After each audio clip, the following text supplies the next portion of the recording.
তো যে কথা বলতেছিলাম, কয় জিনিসকে বেশি ভালোবাসি আমরা? মূলত 8 জিনিসকে।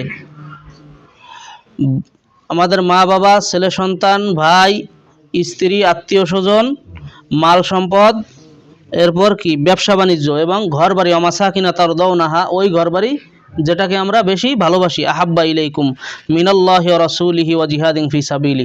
এই 8 জিনিসকে যদি তোমরা বেশি ভালোবাসো, ফাতারাব্বাসু, কিসের থেকে? আল্লাহ এবং নবীর থেকে, এবং আল্লাহর রাস্তায় জিহাদের থেকে যদি এই 8টা জিনিসকে তোমরা বেশি ভালোবাসো, হাত্তা ইয়াতি আল্লাহু বিআমরি, তাহলে তোমরা অপেক্ষা করো, আল্লাহর পক্ষ থেকে আযাবের ফয়সালা হবে।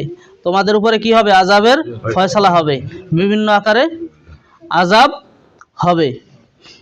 আল্লাহু লা ইয়াহদিল কওমাল ফাসিকিন, আর যারা এইভাবে ফাসিক ফুজ্জার আল্লাহর সাথে নাফরমানি করে, তাদেরকে আল্লাহ তাআলা হেদায়েতের পথ দেখান না। তো